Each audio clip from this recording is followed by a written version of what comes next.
तो मेरा ये बैच जो है ये सभी बच्चों के लिए है जो हमारे स्टूडेंट हैं, चाहे वो जीएस फाउंडेशन के हों, चाहे वो कॉन्सेप्टर में, क्योंकि मैं आप लोगों को बहुत मिस कर रहा था।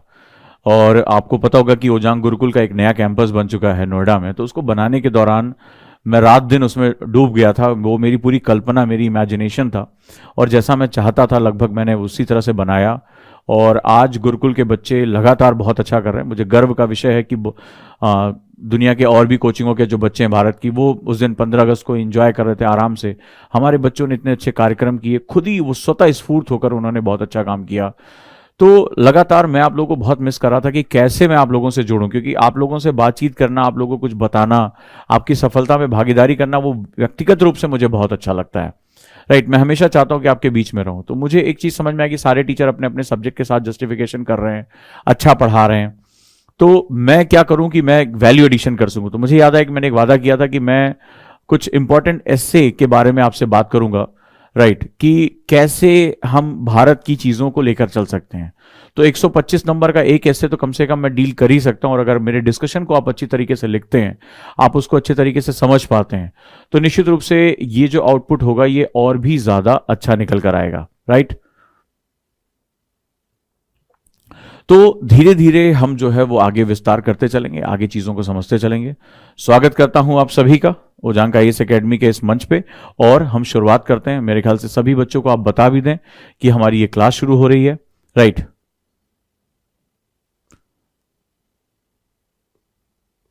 पूजा ने लिखा है आपसे कनेक्ट होते हैं तो लगता है कि पढ़ाई हो रही है, होनी भी चाहिए, क्योंकि मुझे रिजल्ट के लिए बहुत मेहनत हम लोग कर रहे हैं। आरएफआर का बैच अगर आप लोगों में से जितने लोगों ने ज्वाइन किया होगा तो कितना बड़ा इनोवेशन है। अब एक इनोवेशन और लेकर आ रहा हूं मेंस को लेकर, लेकिन उससे पहले जरूरी है कि हम चीजों को समझ सकें, हम चीजों को जान सकें। तो स्वागत करता हूं आप सभी का। राइट, और यहां से हम शुरुआत करते हैं। मेरे एक पढ़ाने का तरीका, जो लोग मुझे नहीं जानते हैं पढ़ाने के तरीके में, कि मैं डिस्कशन पे बहुत फोकस करता हूं। अगर आप इंडिया वे देख रहे होंगे तो हम एक छोटा सा वर्ड पकड़ते हैं और एक मैंने नया नारा दिया है, हैंडल विद केयर। जैसे हमारे सामान पे लिखा होता है ना कि बहुत ध्यान से इसको हैंडल करो, इसको बहुत ध्यान से पकड़ो। तो यूपीएससी में एक चीज याद रखना, अगर कॉन्सेप्ट को डेवलप करना चाहते हो तो हैंडल विद केयर, यानी जो शब्द तुम्हारे सामने आ रहे हैं उसको बहुत ध्यान से, उसको सिर्फ जान के ऐसे निकलने मत दो, उसको पूरी गहराई से जानो। जैसे उस दिन अगर आपने देखा होगा द राइजिंग पावर, हम कितना कैजुअल होकर इस्तेमाल करते हैं कि इंडिया राइजिंग पावर है, लेकिन राइजिंग पावर का क्या मतलब होता है, किसके कितने डायमेंशन है। फिर हमने उस दिन स्ट्रैटेजिक कल्चर, पूरी क्लास घूमते हुए वहीं पर आकर खत्म हो गया स्ट्रैटेजिक कल्चर, और अगले दिन आपने देखा कि न्यूज़पेपर में आ गया कि भैया भारत की अर्थव्यवस्था पर कैपिटा इनकम 7 गुना बढ़ जाएगी। तो डिस्कशन इतना एडवांस लेवल पे चल रहा है कि आप जो भी हम बातचीत कर रहे हैं वो आएगा। और आज भी इंडिया वे में देखना कि अभी कल हमने डिस्कस किया, आज अखबार में वर्ड के वर्ड वैसे के वैसे आ गया। तो ये जो डिस्कशन की पावर होती है वो बहुत पावरफुल सेगमेंट होता है। तो आप लोग भी जब मेरी बात को सुना करिए, तो सिर्फ सुनना नहीं है, उसको लिखते रहा करिए, उसको फ्लो चार्ट बनाइए, उसको समझने की कोशिश करिए। जैसे अभी मैंने बात कही कि यूपीएससी में हैंडल विद केयर बहुत इंपॉर्टेंट है, यानी कोई भी शब्द आ रहा है तो उसको पूरी तरह से अगर तुमने समझ लिया तो वो आ गया। जैसे कल मैंने बात किया तो क्लास में बहुत से बच्चों को ही नहीं पता था, बैंक शब्द हमने कितनी बार सुना, बैंकिंग। अब बैंक शब्द का सही मतलब क्या है, मोस्टली क्लास में किसी को नहीं पता कि बैंक होता क्या है। किसी ने कहा पैसा छापता है, किसी ने कहा पैसा बढ़ा देता है, तो वो चीज हमें पता ही नहीं है कि हम इससे क्या, और एक खबर को मैंने कितने आयाम से जोड़ दिया वहां पे। ये पावर अगर तुमने जनरेट कर ली, यूपीएससी तुम्हारा है। यूपीएससी में क्वेश्चन करना तुम्हारे लिए मजाक बात हो जाएगी कि अरे आराम से हो जाएंगे, लेकिन ये ध्यान रखना इसके लिए तुम्हें एक्टिव लर्निंग करनी पड़ेगी, लगातार उसको लिखना पड़ेगा। सुनने से कोई भी फायदा नहीं होगा, 80% आप 24 घंटे के अंदर भूल जाओगे। मैं बार बार आपको यही चीज बता रहा हूं। राइट, अब ये इसलिए भी कह रहा हूं क्योंकि इंडिया 2030 बेसिकली एक डिस्कशन डॉक्यूमेंट है। इंडिया 2030 सबसे पहले अगर हम बात करें तो नीति आयोग ने इसको प्रपोज किया। अब आ जाते हैं अपने टॉपिक पे कि इसकी गहराई क्या है और इसमें मैं क्या क्या चीज कवर करने जा रहा हूं ताकि आप भी उसको समझ सकें। तो 2-3 चीजें जरूरी है। जो लोग अभी इंडिया वे के साथ नहीं जुड़े हैं वो जुड़ जाएं, क्योंकि तुम्हें समझ में आ गया होगा कि ओजांग सर ने 299 रुपए में ऐसी चीज ला दी है कि foreign policy, economic policy, Bharat की प्राचीन जो सनातन जो हमारी संस्कृति है, जो हमारा जो लिटरेचर है, पता नहीं ओजांग सर सब कुछ इसी में लपेट देंगे। और मुझे पढ़ाते समय बाधाएं पसंद ही नहीं, मैं बस उड़ना पसंद करता हूं कि जो मुझे आता है मैं अपने बच्चे को दे दूंगा। तो उस तरह से आप ध्यान रखना कि आप कोशिश करो कि द इंडिया वे में जो नहीं जुड़े हैं वो द इंडिया वे में हर हालत में जुड़ जाएं, जो नहीं जुड़े हैं। बहुत ध्यान से इसको सुने। और दूसरा जो सबसे इंपॉर्टेंट सेगमेंट है वो ये है कि आरएफआर आपके लिए मैंने संजीवनी बूटी, मतलब अगर मैं कहूं कि पिछले सालों के मेरा जो पूरा एक्सपीरियंस है वो आरएफआर के साथ है। तो आरएफआर जो है वो उसके साथ आपको जुड़ना ही जुड़ना है, अगर चाहे इस साल दे रहे हो चाहे अगले साल दे रहे हो। अगर अगले साल दे रहे हैं उसके अगले साल दे रहे हैं तो भी आपके पढ़ने की गति कई गुना बढ़ जाएगी। जब हम किसी क्वेश्चन के साथ चले जाते हैं तो क्वेश्चन की एक साइकोलॉजी होती है, वो सारी की सारी साइकोलॉजी, राइट, तो वो अपने आप हो जाएगा। अब जैसे लिखा कि घर में पैसे नहीं मिल पा रहे, गिन्नी तुम्हें पता है कि अगर तुम शायद मुझे बहुत लंबे समय से नहीं जानती हो, मेरे सामने कोई पैसे का रोना रोता है ना तो मुझे वाकई में लगता है कि वो झूठा है। रीजन बता रहा हूं बेटा, मैंने पूरी इंजीनियरिंग अपने दम पे की है, ठीक है, अपने फादर से सिर्फ फर्स्ट ईयर में पैसा लिया है। ट्यूशन पढ़ाता था मैं, अपने टैलेंट को यूटिलाइज करता था, कई जगह रिजेक्ट होता था, छोटे बच्चों को पढ़ाता था। मेरी पहली स्टूडेंट जो थी वो 4th क्लास की बच्ची थी, बेहद जिद्दी, और उसने मुझे बहुत कुछ सिखाया। मैंने भूसा ढोया है, मैं इंश्योरेंस बेचा है मैंने। क्या बात कर रहे हो तुम? सवाल यह है कि आपको पैसा मांगने की आदत हो गई है, पैसा कमाने की आपको आदत ही नहीं है। और आज पैसा कमाने की जो मेरी आदत है वो मेरे अंदर इतना स्वाभिमान पैदा, किसी भी बुरी से बुरी स्थिति में आ जाऊं मुझे डर ही नहीं लगता, क्योंकि मुझे पता है कि मैं अपना जीवन आराम से चला लूंगा। मैंने जीवन में जो भी सीखा है, जो कमाया है, मेहनत भी करना, शरीर भी मजबूत कर लिया, भूसा भी ढो लिया, इंश्योरेंस भी बेच लिया, ट्यूशन भी पढ़ा लिया, सब कुछ कर लिया, तो मुझे पता है कि मैं भूखा नहीं मरूंगा, मैं अपना जीवन आराम से चला लूंगा। और जब इंसान को यह कॉन्फिडेंस आ जाता है ना तो कुछ भी कर सकता, वो निडर हो जाता है। और जिस दिन तुम निडर हो गए उस दिन सब कुछ ठीक हो जाएगा, ठीक है। तो बहुत कुछ ऑनलाइन आप कर सकते हैं। गिन्नी ने कहा पापा घर से बाहर नहीं जाने देते। आज की डेट में सोशल मीडिया के माध्यम से मान लो तुमने एक चैनल खोल के लोगों को बढ़ाना शुरू कर दिया, उस चैनल से तुम्हें रेवेन्यू आ जाएगा। 199 299 रुपए का रेवेन्यू कमाना बहुत आसान काम है। तुम ये सोच ही नहीं रही हो कि तुम्हें पापा नहीं दे रहे हैं, पापा घर से बाहर नहीं जाने दे रहे हैं। बहुत से ऐसे बच्चे हैं जो दिव्यांग है मेरे, वो अपने घर पे बच्चों को, वो जा नहीं सकते ट्यूशन पढ़ाने, अपने घर पे बच्चों को बुला के पढ़ाते हैं। और हमारे घरों में हमें 5-10 रुपए तो हमें छोटे थे तब मिल जाया करता था, हम गुल्लक में रख लेते। 299 रुपए आपने जमा नहीं किए, इसका मतलब आप फजूल खर्ची करते। इतने पैसे तो हमें शादी ब्याह कहीं भी जाओ शगुन के लिफाफे में मिल जाते हैं। क्या बात कर रहे हो आप लखनऊ में रहती हो, राजधानी में रहती हो, पर कैपिटा इनकम आपकी बहुत अच्छी होगी, किसे समझा रहे हो? तो ये सारी चीजें जो आप कह रहे हो कि पापा घर से बाहर नहीं निकलने देते, पैसे नहीं देते, ये सब मिथ्या है। 299 रुपए से ज्यादा तो आप इस इंटरनेट का रिचार्ज करा लेते हैं।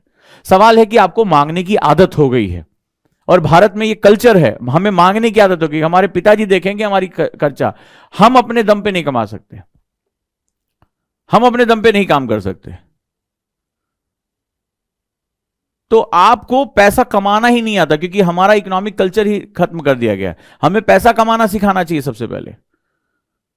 और बहुत छोटी सी चीज है, छोटा था मैं तो मुझे क्या होता था, कोई सामान की जरूरत हो तो इतना ज्यादा, जैसे हमें भी घर में पैसे वैसे नहीं मिलते थे, ठीक है, तो हम जैसे दादी आई, पैर वैर दबाया, सेवा की, तो हमें क्या हुआ, खुश होकर वो 10-20 रुपए दे गई, हमने उठा के रख लिया अपने गुल्लक में, रखते थे गुल्लक एक।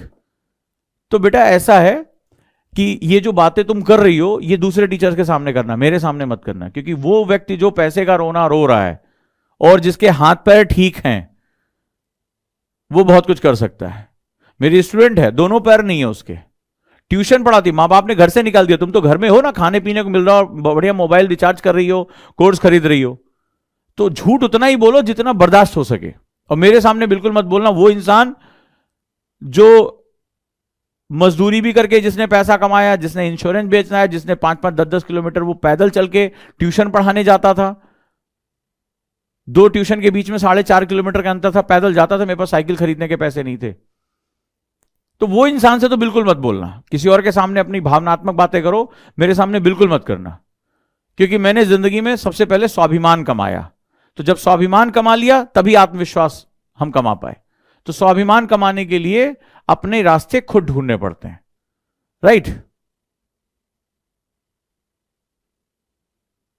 देखो नेहा ने लिखा ट्यूशन पढ़ा के, और आज की डेट में सोशल मीडिया, यार आप अच्छे टैलेंट हो, मेरे कई बच्चे हैं कोरा पे आर्टिकल लिखते हैं, यूट्यूब पे बढ़िया से वीडियो बनाते हैं, पढ़ाई भी कमाई भी में बच्चों को एडिटिंग सिखाया है, एडिटिंग करके हमसे 2-2.5 हज़ार रुपए वो हर महीने लेते हैं।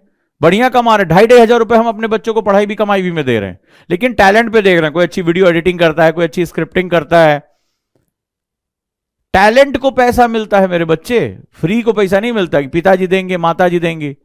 तो सोशल मीडिया पे जाओ, करंट अफेयर से बात करो, देखो तुम्हारे व्यू आने शुरू हो जाएंगे, या कोई टैलेंट लोगों को सिखाओ किसी सोशल मीडिया पे, तुम्हें यूट्यूब से रेवेन्यू आना शुरू हो जाएगा। इतना तो आ ही जाएगा कि तुम आराम से अपना खर्चा निकाल सकते हो। सोशल मीडिया से लोग कहां से कहां पहुंच गए हैं। पर सवाल यह है कि आप बैठ के केवल अपनी समस्याओं पे रोना चाहते हैं क्या? चलो रोना शुरू करें, फिर देखा जाएगा, तो कोई ना कोई लाके हमें डाल देगा। तो ये जो बेगर एटीट्यूड है, मैं वर्ड यूज कर रहा हूं, बेगर्स और नॉट चूजर्स, एक कहावत है कि बेगर्स और नॉट चूजर्स। तो जिंदगी में अगर लड़ना है तो पहले अगर चुनना है कि हम मेरी जिंदगी अपने मन से चलेगी, तो तुम्हें लड़ना तो पड़ेगा भाई, तुम्हें लड़ना पड़ेगा। और तुम लोग रोने वाले हो कि कोई लाके दे दे, तो कटोरे जैसी मानसिकता लिए घूम रहे हो, उससे कुछ नहीं होने वाला, राइट। और कई बार मैं कोर्स की फीस इतनी कम रखता हूं, और मैं जानता हूं जब मैं रखता हूं तो मैं क्या सोचता हूं। जैसे मुझे अपनी इमेज याद है कि मैं मैंने भूसा भी ढोया है, ट्राली से भूसा भी उतारा है, मिट्टी ईंटा चढ़ाया है। तो मैं ये सोचता हूं कि मनरेगा में आज न्यूनतम मजदूरी इतनी है कि अगर ये बच्चा 1 या 2 दिन भी मनरेगा में काम कर लेगा, मैं यही सोच के फीस रखता हूं कई बार, कुछ जो मेरे हाथ में डायरेक्टली है। कई बार खर्चे इतने ज्यादा होते हैं कि आप फीस को उससे कम नहीं रख सकते। तो मैं वो जो मेरे हाथ में होता है कि मुझे अपने आप को पे नहीं करना है, तो चलो एक काम करो, इसकी फीस इतनी कम कर दो कि ये बच्चा मनरेगा में भी अगर जाएगा, क्या करेगा, मिट्टी उठाएगा, गड्ढा खोदेगा। अपना श्रम करने में क्या शर्म है यार। तो आराम से आप वो फीस चुका पाओगे, अच्छे से दे पाओगे, ठीक है। तो वो हिम्मत होनी चाहिए, वो हिम्मत होनी चाहिए, क्योंकि अगर हिम्मत नहीं है तो सिविल सर्विसेज वैसे भी नहीं है। देखो आरती ने लिखा आपकी कोचिंग की फीस बहुत कम है बाकी कोचिंगों से, तभी तो हमारे पास पैसे नहीं बचते एडवर्टीजमेंट करने के लिए। लोग बड़े बड़े एडवर्टीजमेंट हिंदू में ऐड देते हैं, फलाना में ऐड देते हैं, हमारे पैसे नहीं बचते, क्योंकि हम मिनिमम मार्जिन पे काम करते हैं कि टीचर को दे दिया, इंफ्रास्ट्रक्चर को दे दिया, इंटरनेट को दे दिया, ऐप को दे दिया, इतना सही बचेगा बस, ठीक है। तो सबसे पहले ध्यान रखो इस जर्नी में यूपीएससी सिर्फ गेन का एग्जाम है। यूपीएससी आपको इतना सशक्त बना देता है ना कि हर चीज पे आप बात कर सकते हो, क्या इकोनॉमिक्स, क्या हिस्ट्री, क्या ज्योग्राफी, क्या साइंस, क्या मैथ्स, क्या क्वांट, ये तुम्हारी पर्सनालिटी को डेवलप कर देता है। तो इस नॉलेज का फायदा उठाओ, अपनी नॉलेज को अपनी पावर बनाओ। करंट अफेयर से बात करो, जाओ सोशल मीडिया पे जाओ, खड़े हो, यूट्यूब चैनल बनाओ और बात करो डेली। देखो लोग तुम्हें कैसे जो है वो करते हैं, बहुत कॉन्फिडेंस आएगा, राइट। तो चलिए अब हम लोग जो बात करते हैं वो बात करने जा रहे हैं इंडिया 2030, एक बहुत बड़ा विजन डॉक्यूमेंट है, राइट। विजन डॉक्यूमेंट तो मेरे साथ जोड़ो तो डांट तो पड़ेगी, कायदे से पढ़ने वाली है, क्योंकि यही डांट बहुत जरूरी है, क्योंकि बार बार जो है दूसरों के सामने झुकोगे, यूपीएससी तुम्हारा नहीं है, ये सेल्फ कॉन्फिडेंस का नाम है। तो अब हम बात करते हैं कि क्या है हमारा सीन इंडिया 2030 का। तो ये एक विजन डॉक्यूमेंट है। विजन डॉक्यूमेंट होता है कि भारत कहां जाएगा। अब जरा हम बात करते हैं कि इस विजन डॉक्यूमेंट की हमें जरूरत क्या पड़ी, राइट। हम विजन डॉक्यूमेंट के बारे में बात क्यों करते हैं। विजन डॉक्यूमेंट, ध्यान से पहले समझो इस वर्ड को क्या है। विजन, इसका संबंध होता है फ्यूचर से। तो हम फ्यूचर को लेकर हम क्यों प्लान कर रहे हैं। तो फ्यूचर प्लानिंग जो होती है, फ्यूचर प्लान यानी भविष्य की जो नीतियां होती हैं, उसके बारे में विजन बनाते हैं। विजन का मतलब होता है देश अगर आज ए जगह पर है तो हम किस प्रकार एक लक्ष्य तय करते हैं कि हमें बी स्थान पर पहुंचना है, बी स्थान पर पहुंचना है। अब बी स्थान पर पहुंचना है, कौन सी बड़ी बात है, बोल दो।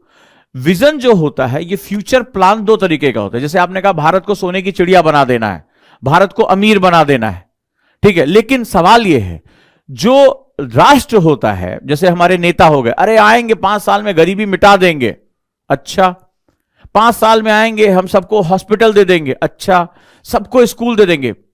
थर्ड 5 ईयर प्लान में, थर्ड 5th ईयर प्लान में हमने एक नारा दिया था गरीबी हटाओ, ठीक है। 2023 हो गया है, क्या गरीबी हटी इस देश से।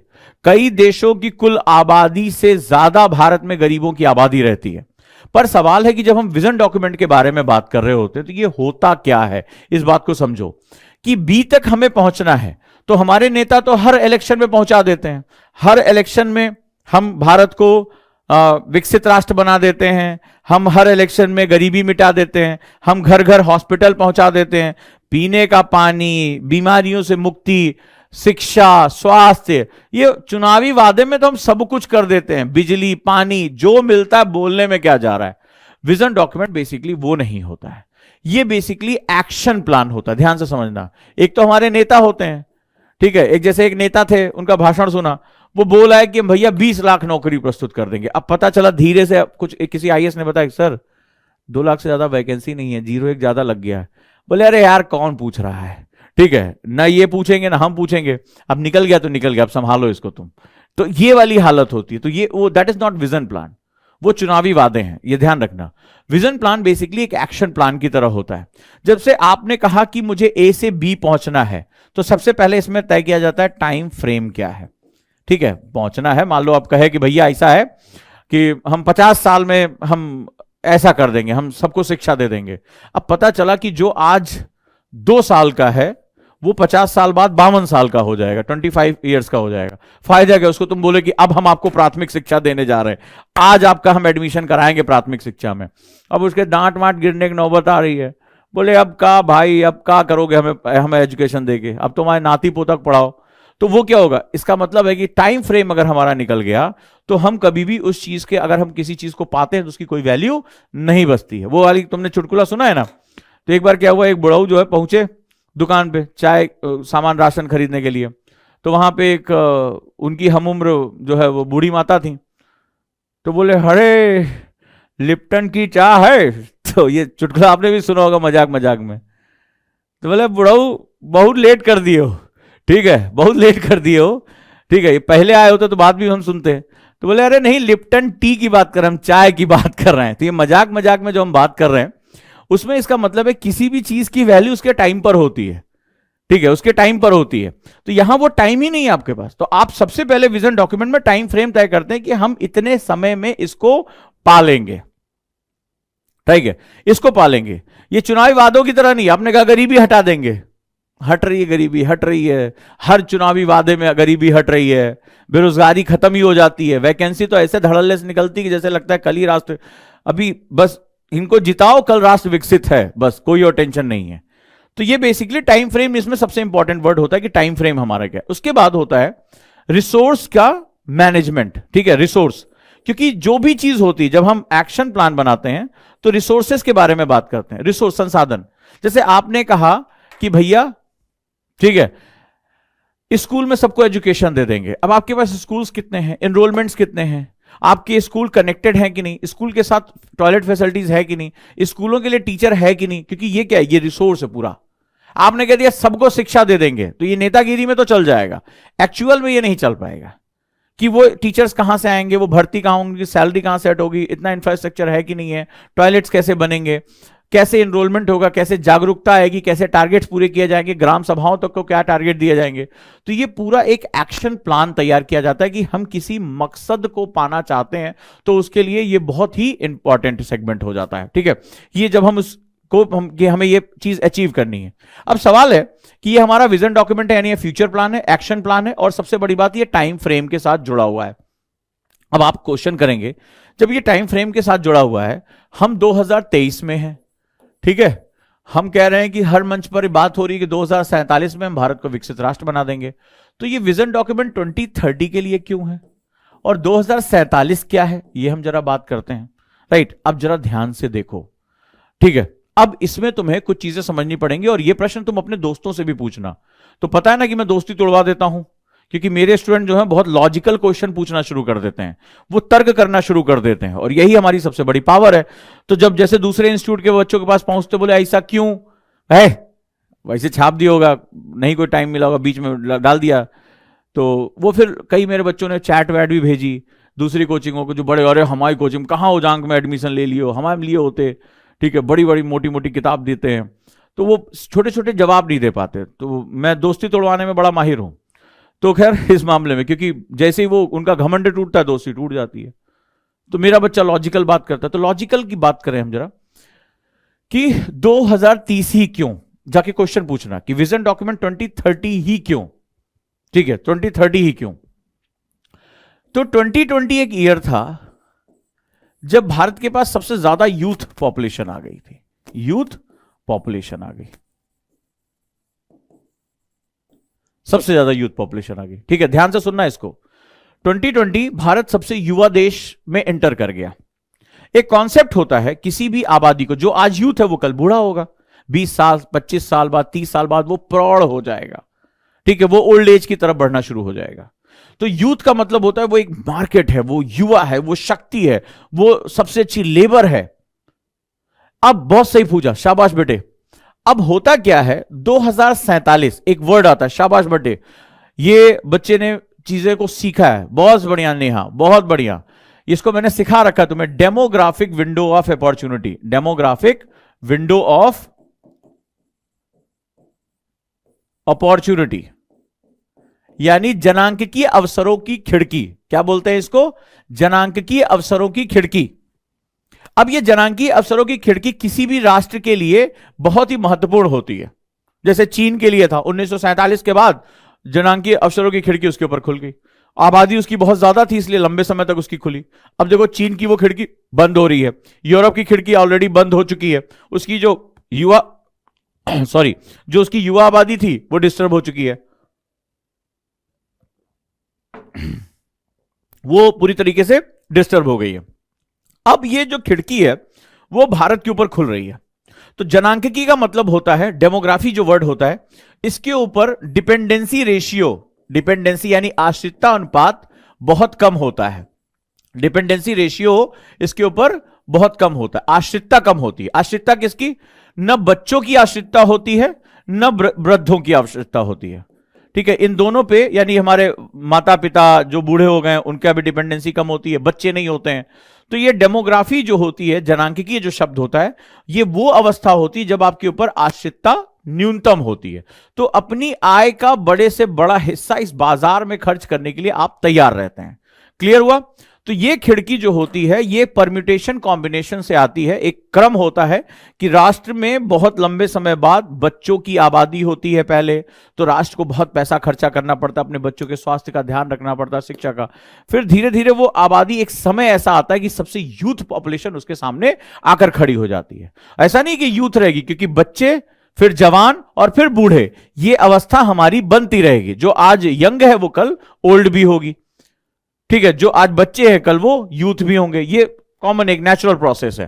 तो अब हुआ क्या कि ये जो हमारे सामने इनपुट आया, ये जो खिड़की है, जो डेमोग्राफिक विंडो ऑफ अपॉर्चुनिटी की जो खिड़की है, ये भारत के ऊपर 2020 में अगर हम बात करें तो पूरी तरीके से ये 2000 में ही इसने खुलना शुरू कर दिया था, क्योंकि ये समय के साथ खुलती है।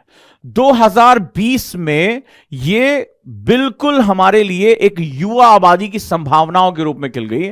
20 साल 18 साल की जो सबसे बड़ी आबादी वो भारत में आ गई। लेकिन 2030 क्यों, ये सवाल है। तो जो 20 साल और 18 साल की जो एज है हमारी, वो एज ऐसी है जब आप हायर एजुकेशन ले सकते हैं, आप बहुत युवा होते हैं। लेकिन इस एज में ना तो आपके पास एक्सपीरियंस होता है, ना आपके पास कोई आप डिग्री भी आपके पास नहीं होती है। आप भी न्यूनतम 21 साल में तो आप आईएएस का एग्जाम दे सकते हैं। जो एवरेज एज है यूपीएससी की वो 26 साल है। तो ये एक अनुमान लगाया गया कि 18 में हमारे पास संभावनाएं पूरी खुल गई हैं। लेकिन जब ये आबादी 2030 में पहुंचेगी, 2020 में तो यूथ हो गई, लेकिन जो 30 ईयर से 40 ईयर का जो रेशियो होता है वो सबसे ज्यादा प्रोडक्टिव होता है। अब मेरे वर्ड को ध्यान रखना कि इस विंडो में जो प्रोडक्टिव एज होती है, प्रोडक्टिव एज, अब 18 साल में आईएएस भी नहीं है, 18 साल में आप कोई बहुत हाई प्रोफाइल नौकरी भी नहीं ले पाते, 18 साल में आप जो है पीएचडी भी नहीं कर पा रहे हैं, रिसर्च भी नहीं कर पा रहे हैं। हाँ, 18 साल में आपके बहुत से लक्षण जो है वो क्लियर हो जाते हैं। आप पढ़ने में अच्छे हैं, आप किसी इंस्टीट्यूट में चले गए, आपने आईआईटी क्रैक कर लिया, नीट क्रैक कर लिया, आपने जो है तैयारी करना शुरू कर दिया, आप मैथ्स में बहुत अच्छे हैं, आप जो है अपना डांस बहुत अच्छा है, आप अच्छा जो है लिखते हैं, ये सब कुछ आपने बहुत अच्छा कर लिया। क्लियर? लेकिन जो आपकी सबसे प्रोडक्टिव एज है, जो राष्ट्र आपकी चीजों पे बात करेगा, मान लीजिए 25 साल की एज में आप आईएएस बन गए, 24 साल में आप आईएएस बन गए, तो आप ट्रेनिंग पूरी करके आप 30 तक जो है वो बढ़िया से फील्ड में काम करने लगे, बहुत सी समस्याओं का सॉल्यूशन करने लगे। आपका 30 साल तक आप आईआईटी क्रैक करके अच्छे सीनियर लेवल पे आप इंजीनियर बन गए, मैनेजर बहुत अच्छे बन गए आईआईएम से जो है पढ़ाई करने के बाद। तो आपका जो टैलेंट है जो निकल कर आता है वो 30 to 40 एज में निकल कर आता है, और आप बेस्ट अपना परफॉर्म कर रहे हो, क्योंकि अब आपकी एजुकेशन में एक्सपीरियंस जुड़ जाता है, आपको नए नए तरीके सूझते हैं। ये एज ऐसी होती है जहां आप अपने आप को झोंक कर काम करते हैं, क्योंकि शरीर इस समय ऑप्टिमाइज होता है। इससे पहले दिमाग में बहुत सी चीजें चल रही होती हैं, पढ़ाई भी कर लिया तो प्यार मोहब्बत में पड़ गए, गेम्स में पड़ गए, एडिक्शन में पड़ गए। लेकिन 30 से 40 की एज जो होती है जिम्मेदारियों की भी एज होती है, और इंसान को सेल्फ रियलाइजेशन शुरू हो जाता है। ये जो एज मानी जाती है जहां पर आप खुद के बारे में सोचना शुरू कर देते हैं, शादी ब्याह होने लगता है, समाज में आपका स्टेटस चेक होने लगता है, तो आपको खुद से होता है यार वो देखो मेरे साथ वाला इतना अच्छा कर लिया, तो आपके मन में एक तड़प आनी शुरू होता है। आप कभी भी अपने आसपास देखना, 18-20 की उम्र में अरे जिंदगी हम ऐसे कर लेंगे वैसे कर लेंगे, मौज मस्ती है, घूमने जा रहे हैं, कैजुअल हैं। लेकिन जैसे आप देखोगे शादी हो जा रही है या आपके आसपास के लोग जो है सेटल हो जा रहे हैं, तो हमारा मन खुद ही अंदर से खुद से आने लगता है यार अब मुझे कुछ करना होगा। आपने कई लोगों को सुना होगा यार ऐसे काम नहीं चलेगा, जो कल तक बहुत मस्ती में था, दुनिया की फिलॉसफी बताता था, अब वो कहता है यार ऐसे काम नहीं चलेगा, यार कुछ करना पड़ेगा अपने लिए। तो अब क्या होगा, उसके अंदर सेल्फ रियलाइजेशन यानी जिम्मेदारी आनी शुरू हो जाती है, और ये सबसे प्रोडक्टिव एज मानी जाती है, one of the most productive age मानी जाती है। तो जो इंडिया की प्रोडक्टिव एज होगी 2020 में, हमारे पास सबसे यूथ आबादी हो गई थी, 2030 हमारी सबसे ज्यादा प्रोडक्टिव एज होगी, और 2047 में ये जो विंडो है ये बंद होना शुरू हो जाएगी हमारे लिए, क्योंकि तब तक हमारी ये युवा आबादी जो है वो अपने 20 साल निकाल यानी प्रौढ़ा अवस्था में प्रवेश कर जाएगी, वो मैच्योर एज में प्रवेश कर जाएगी। जो आज 18 साल का है वो 2047 पहुंचते पहुंचते मैच्योर हो जाएगा। क्लियर है? तो वो क्या होगा, विंडो जो है वो क्या होनी शुरू हो जाएगी, विंडो क्लोज होनी शुरू हो जाएगी, यानी भारत का बाजार श्रिंक करना शुरू होगा।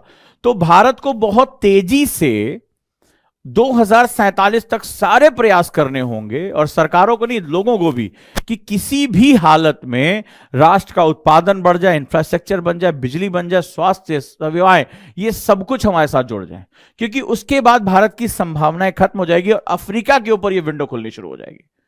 अफ्रीका का नंबर आ जाएगा, क्योंकि तब तक अफ्रीका जो आज बच्चे वहां बहुत ज्यादा हैं, डिपेंडेंसी रेशियो ज्यादा है, वो आबादी यूथ हो जाएगी। तो 2047-45 के बाद अगर बात करें demographic window of opportunity Africa के ऊपर खुलनी शुरू हो जाएगी, पूरी दुनिया की मार्केट अफ्रीका भागेगी, अफ्रीका के लोगों का पर कैपिटा इनकम बढ़ना शुरू हो जाएगा। ठीक है, आप ये याद रखना उस समय जब आप रहोगे। तो 2030 एक ऐसा साल है which is one of the most productive year जो है वो माना जाता है। क्लियर है? तो इसीलिए जो विजन डॉक्यूमेंट बताया गया है वो एक मिड जर्नी है हमारी, this is a mid journey, कि हम 2030 में मोस्ट प्रोडक्टिव एज में प्रवेश कर जाएंगे।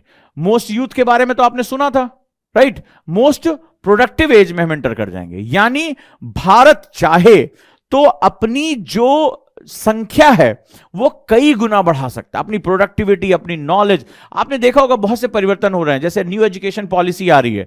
अभी आपने 3-4 दिन पहले न्यूज पढ़ी होगी कि उच्च शिक्षा में यानी हायर एजुकेशन में एनरोलमेंट बढ़ाने के लिए यूनिवर्सलाइजेशन किया जाएगा, कि हर बच्चा हायर एजुकेशन के लिए जाए ही जाए। अगर आप लोगों की नजर पड़ी होगी, फ्रंट पेज की एक न्यूज थी, आपने ध्यान दिया होगा अगर उस पर, तो यह पूरा प्रयास किया गया कि किसी भी हालत में जो है वो यहां पर किसी भी हालत में एनरोलमेंट बढ़ाई जाए।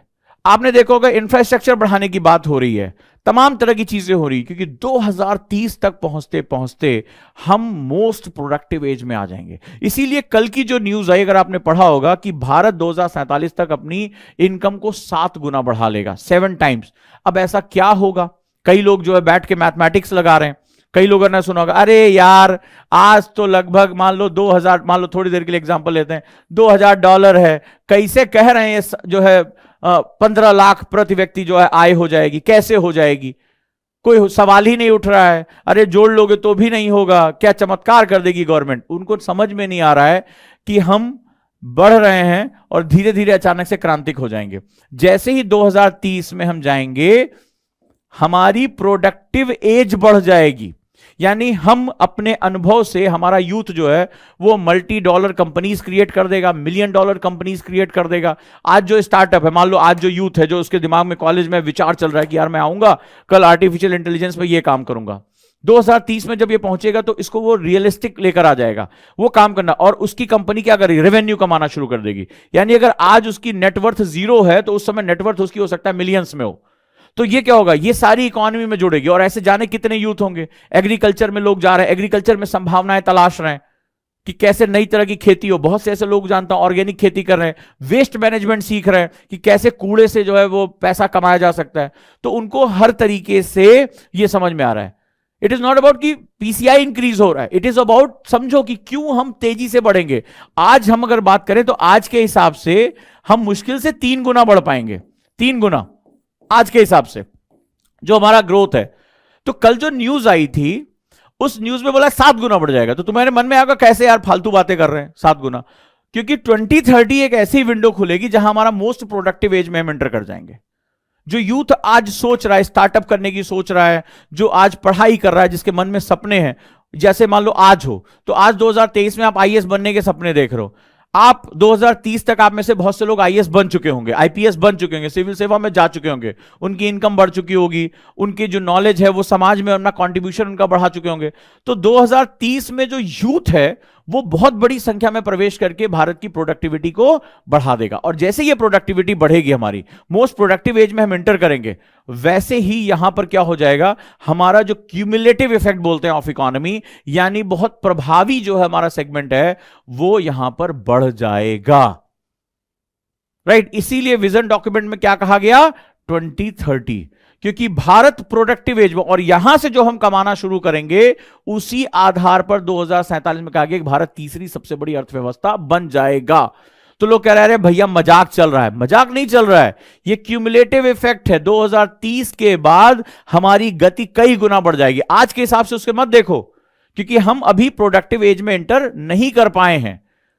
समझे, ये बात आज समझ में आई, कुछ नया कॉन्सेप्ट मिला तो लगा तो यार कुछ कम से कम थैंक यू तो भेज दो, कुछ नया बताया हो कि कैसे वो चमत्कार होगा, कैसे हम तीसरी सबसे बड़ी अर्थव्यवस्था बन जाएंगे, कैसे हम, अगर हमारा आज के हिसाब से देखें तो केवल 3 गुना हमारी पर कैपिटा इनकम बढ़नी चाहिए, 7 गुना कैसे बढ़ जाएगी।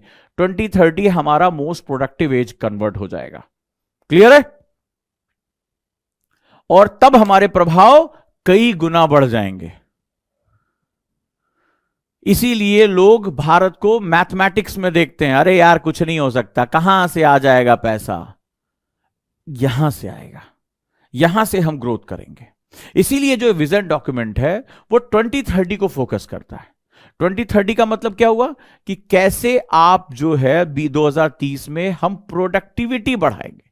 तो इस पूरे डॉक्यूमेंट में मैं आपसे अलग अलग चीजों के बात करूंगा। जैसे मैं भारत की प्रशासन के बारे में बात करूंगा, 2030 में भारत का प्रशासन कैसा होगा, प्रोडक्टिविटी बढ़ाने के सामने उसके चैलेंज क्या होंगे। ऐसा नहीं है, प्रशासन के सामने बहुत चैलेंज आएगा, क्योंकि ये यूथ डिमांड करेगा, और वो डिमांड हम पूरी करने के लिए आगे क्या करेंगे। हमारा हेल्थ सेक्टर सबसे इंपॉर्टेंट हेल्थ सेक्टर है। सबसे पहले मैं ये शुरू करूंगा कि हेल्थ सेक्टर हमारा क्या हो, क्योंकि इतनी बड़ी आबादी को स्वस्थ रखना बहुत बड़ी चुनौती है। आज टाइप 2 डायबिटीज हमारे 3 से 7 साल के बच्चों को हो रहा है। ऐसी बीमार पीढ़ी का हम प्रोडक्टिविटी क्या निकालेंगे, वो तो कंज्यूम करने लगेगा, वो मां बाप का नहीं अपने ध्यान रखने में, अपनी डायबिटीज की दवाई में खत्म हो जाएगा। तो हेल्थ सेक्टर की चैलेंजेस क्या हैं हमारे सामने, हम इसके बारे में बात करेंगे। फिर हम बात करेंगे इकोनॉमी चेंज होगी। कल मैंने आपको इसका जो है वो एक तरीका बताया था, मैंने आपको आरडी और इंडिया वे में आरडी और आरसी का कॉन्सेप्ट आपको बताया था, ठीक है, यानी कि resource distribution and resource capturing. तो भारत रिसोर्स डिस्ट्रीब्यूशन करना चाहता है। हर नागरिक को, चाहे वो नॉर्थ ईस्ट में बैठा हो, चाहे कहीं भी बैठा हो, कश्मीर में बैठा हो, कन्याकुमारी में, हर व्यक्ति अपने आप को इकोनॉमिक्स कल्चर का पार्ट समझे। द इंडिया वे की वो क्लास जहां मैंने इकोनॉमिक कल्चर को डिफाइन किया था, अगर वो आपने देखी सुनी होगी तो आपकी लाइफ की वो बहुत बड़ी एक जो है वो परिवर्तनकारी क्लास है, उस पर आपको फोकस करना चाहिए। वो बहुत बड़ा एक चेंज है।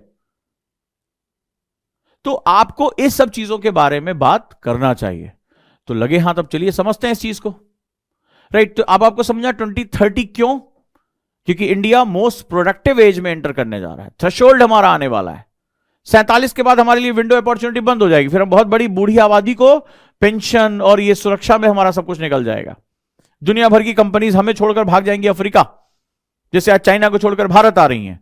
तो ये लॉजिकल डॉक्यूमेंट समझने की कोशिश करिए, और कोशिश करिए कि किसी भी तरीके से कुछ बैच तो आपके पढ़ाई का एक हिस्सा होना ही चाहिए। बहुत बहुत ध्यान रखना। पहली बात तो आपको ये पता होगा कि सभी बैचेस में जो हमारे ये सामने लिखे 50% कुछ घंटे शेष बचे हैं। अगर अभी भी आपने history optional, geography optional, PSIR optional नहीं लिया है तो इसमें 50% डिस्काउंट है जो हमारे स्वतंत्रता दिवस के उपलक्ष्य में।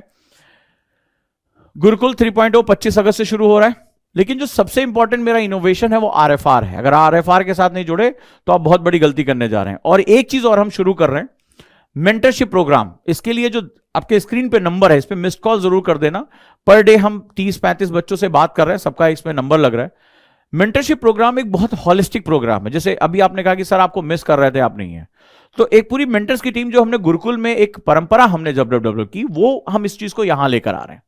ठीक है, तो यहां पर हम इसके लिए बात करेंगे कि आपको कैसे एक, जैसे हम यहां पे डेली शेड्यूल देते हैं पढ़ने के लिए, शाम को आपको इतना पढ़ना है, फिर चेक करते हैं कि आपने इतना पढ़ा कि नहीं पढ़ा, उस पर टेस्ट होते हैं आपके जो है मेंटल, फिजिकल, आपके जो सारी चीजों पे बात करते हैं। इस मंथ ये पूरी तरह से फ्री है। आप मिस्ड कॉल करिए, अपना सेशन तय करिए और आप वहां पर चले जाइए कि भाई हमसे बात कर लें। ठीक है, अब क्या पूछा है, एसए सेशन कौन से बैच के लिए? सभी बैचेस के लिए, सभी बैचेस के लिए ये मेरी क्लास सभी बैच को मिलेगी इंडिया 2030, क्योंकि ये सिर्फ पढ़ाई से रिलेटेड चीज नहीं है। मेंस के इसमें क्वेश्चन होंगे, मैं जो जो सेगमेंट डील करूंगा, चाहे वो इकोनॉमी हो, हेल्थ हो, इंफ्रास्ट्रक्चर हो, गवर्नेंस हो, गवर्नमेंट हो, ठीक है, ये सारी चीजें जो मैं, फॉरेन पॉलिसी हो, ये सारी चीजें जो मैं, एजुकेशन, ये सारी चीजें मैं जो डिस्कस करूंगा वो सारे के सारे आपके मेंस के लिए, एसए के लिए, और उससे भी ज्यादा जरूरी है भारत के प्रबुद्ध नागरिकों को तैयार करने के लिए। क्योंकि देखो, इससे पहले इंडिया वे की क्लास में मैंने डिस्कस किया था नैरेटिव, एक बच्चे बहुत अच्छा क्वेश्चन पूछा था। तो नैरेटिव हमें हमारा सेट करना पड़ेगा, हमें हमारा नैरेटिव खुद सेट करना पड़ेगा, और तभी सेट कर पाएंगे ना जब हम जागरूक होंगे। मेरे राष्ट्र की पोटेंशियल क्या है? कोई भी तुमसे कहते अरे यार 20 अभी कहां यार, वो जबरदस्ती SBI फालतू बात कर रहा है, 7 गुना कैसे बढ़ा लेगा पर कैपिटा इनकम, तो तुम भी कहोगे हाँ यार पर कैपिटा इनकम दुगनी होने में इतने साल लग गए, तो यार 2047 तक 3 ही गुना बढ़ पाएगा, इससे ज्यादा बढ़ ही नहीं पाएगा। क्योंकि तुम्हें पता ही नहीं कि 2030 में क्या होने जा रहा है। मोस्ट प्रोडक्टिव ईयर का मतलब क्या होता है, क्यूमुलेटिव इफेक्ट कैसे क्रिएट होगा, हमारी प्रोडक्टिव एज उस समय तैयार होगी। अब आप इसके बारे में डिस्कशन कर पाओगे, अब इसके बारे में आप बात कर पाओगे। आज जाके अपने बाकी जो दूसरे फ्रेंड्स हैं उनके बोलना कि why, what is the meaning of vision document, पहला क्वेश्चन ये पूछना। फिर दूसरा, व्हाई 2030, इंडिया 2030 विजन डॉक्यूमेंट जो दिया गया है वो 2030 क्यों दिया गया? आप यकीन मानो, अगर आपको कोई सेटिस्फैक्टरी आंसर मिल जाए तो बताना, नहीं मिलेगा आपको, क्योंकि वहां उनके इंस्टीट्यूट में ये सब डिस्कस ही नहीं होता है सिलेबस पढ़ो ना, ये पढ़ो खत्म करो, इतना इनोवेशन करने की हिम्मत नहीं है। वो वही पैटर्न चलता चला आ रहा है, सिलेबस पढ़ लीजिए हो जाएगा, यूपीएससी सिलेबस के बाहर कुछ नहीं पूछता है। तो हेल्थ के लिए नया दृष्टिकोण सिलेबस नहीं है। भारत के हर प्रबुद्ध व्यक्ति, राष्ट्रपति, प्रधानमंत्री, बड़े से बड़े लीडर, इकोनॉमिस्ट कह रहे हैं कि 2047 में हमें भारत को विकसित राष्ट्र बनाना है, और आप सो रहे हैं, आप वही पुराना 10 साल पुराना हेल्थ का डाटा पढ़ रहे हैं। तो ऐसे नहीं होगा आपको उस विजन के साथ चलना पड़ेगा जो राष्ट्र आपसे उम्मीद करी कि आप गवर्नेंस का पार्ट बनेंगे, आने वाले समय में आईएएस बनेंगे, और आपको आने वाले समय में भारत का क्या भाग्य है, भारत का क्या रास्ता, आपको पता ही नहीं, आप सो रहे हैं। तो टीचर भी सो रहा है, स्टूडेंट भी सो रहे हैं। तो आज जाइए, आज पूछिए लोगों से, वाई 2030 विजन डॉक्यूमेंट क्यों? 2030 का क्या मतलब होता है? लूडो खेले होंगे, बीच का रास्ता निकाल लिए होंगे, क्यों? 47 में क्या होगा? वाई 2047? बात करो ना, क्यों हम करेंगे? नहीं कर पाए तो क्या होगा? भारत विकसित राष्ट्र नहीं बना, अगर क्यों हम इतना जोर लगा रहे हैं? फिर हम ये बूढ़ी आबादी को खिलाने के लिए हमारे पास जो जगह नहीं रहेगी। आज से आप अंदाजा लगाओ, आज से 20 साल बाद आपकी एज क्या होगी? आप जो लोग मुझे सुन रहे हैं, आप यूथ नहीं रह जाएंगे, आप प्रौढ़ हो जाएंगे। जो आज प्रौढ़ हैं वो वृद्ध हो जाएंगे। तो ये सारी चीजें आपको बहुत समझने की जरूरत है। नेहा ने लिखा, मैंने इंडिया वे की क्लास नहीं ली है। अगर मैं कोई भी क्लास शुरू कर रहा हूं, अगर तुम उसको छोड़ रहे हो तो तुम अपने साथ बहुत गलत करने जा रहे हो, बहुत गलत कर रहे हो। क्योंकि मेरा जो लोग ले रहे हैं उनसे पूछो कि क्या स्थिति हो जाएगी, क्या वहां पर उनका विजन कहां तक पहुंच रहा है, और कितनी हाईली अपडेशन के साथ वो क्लास चल रही है, इसका आप अंदाजा लगाओ जरा। ठीक है, तो ये बहुत जरूरी है कि आप मेरे साथ चलें। और एक चीज और है कि बहुत सी क्लासेस हम एक नया सेगमेंट शुरू कर रहे हैं, ठीक है, यानी कि खेलो भी और जीतो भी। तो हम डेली जो है रात में अब एक क्विज लेकर आ रहे हैं। जो लोग, जैसे अभी किसी बच्ची ने कहा कि सर हमारे पास पैसे नहीं है, ठीक है, पढ़ने के लिए, तो डेली हम 500 रुपए अपने पास से दे रहे हैं। बढ़िया अच्छे जीके के जीएस के क्वेश्चन होंगे। उजांक एनी टाइम लर्निंग ऐप पे आपको देना होगा वो टेस्ट, हम जल्दी अनाउंस कर रहे हैं। जो टेस्ट का विजेता होगा, यानी जो पढ़ने में अच्छा होगा, 500 रुपए डेली लेके जाएगा। 299 रुपए की तो इंडिया वे है मेरी, ठीक है। 2000 रुपए की आरएफआर की क्लास है, 4 दिन जीत गए, कोर्स खरीद लोगे, ठीक है। रात में ही वो क्लास रखेंगे, सब अनाउंस हो जाएगा। उसके लिए आपको ये व्हाट्सअप नंबर, इस पे व्हाट्सअप कर दीजिए, तो टेस्ट के लिंक आपको यहां पे दे दिए जाएंगे। वो उजांक एनी टाइम लर्निंग ऐप पर ही होगा, याद रखिएगा। आरएफआर की क्लास यूट्यूब पे नहीं है, वो केवल कुछ ऐसे बच्चे जो सो रहे हैं उनको जगाने के लिए किया गया है। उजांक एनी टाइम लर्निंग ऐप पे आरएफआर की क्लास है, ठीक है। तो ये नंबर आप व्हाट्सअप कर दीजिए कि प्लीज, चाहे द इंडिया वे की क्लास की लिंक हो मुझे भेज दीजिए, या मुझे जो हम लोग क्विज शुरू कर रहे हैं उसके साथ भी आ जाए। तो उजांक एनी टाइम लर्निंग ऐप पे ही आपका क्विज होगा। जो उसका विजेता होगा वो आपका क्या करेगा, उसको हम पर डे पैसे देंगे।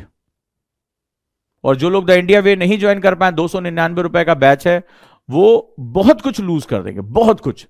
आज की जो मेरी क्लास होगी द इंडिया वे की, देखना, बहुत समय बाद कोई ऐसा भारतीय है जो भारत के टर्म में विदेश नीति के बारे में बात कर रहा है। आज भगवत गीता और विदेश नीति को मैं मिक्स करके बात करूंगा, मजा आने वाला आज की क्लास में। तो आज की क्लास कैसी लगी मुझे फीडबैक जरूर दें। और ये जो आज मेरी क्लास में हर समय कुछ ना कुछ नया डिस्कशन, नया कुछ सीखने को मिलता है, वाई 2030 मजा आने वाला है। तो अगर मजा आया तो मुझे बताओ, ताकि मुझे भी उत्साह लगे कि हम अपने बच्चों को कुछ नया सिखा रहा हूं, आप लोगों के लिए इतनी मेहनत करता हूं। Thank you so much. और जो लोग सो रहे हैं ग्रुप में, उनको जगाओ कि हाँ क्लास बड़ी मजेदार हुई है, बहुत अच्छी हुई है। आज 2-3 नए पॉइंट सीखे हमने। कल सर हेल्थ के बारे में बात करेंगे, हेल्थ चैलेंजेस के बारे में बात करेंगे, और हेल्थ चैलेंजेस एक बार हम समझ गए तो और मजा आएगा। फिर उसके बाद मैं इकोनॉमी के बारे में बात करूंगा, आरडी और आरसी के बारे में, रिसोर्स डिस्ट्रीब्यूशन कैसे किया जाएगा, ठीक है। तो वो ये सारी चीजें तुम्हें बहुत हेल्प करने वाली हैं। आराम से 5-7 क्वेश्चन तो तुम्हें मेंस में आराम से मिलने वाले हैं। सारे टॉपिक्स एक से बढ़कर एक हैं, सभी मेंस के क्वेश्चन हैं, ठीक है। चलिए मिलते हैं फिर। सभी दोस्तों को जगाइए और अच्छे से बात करिए।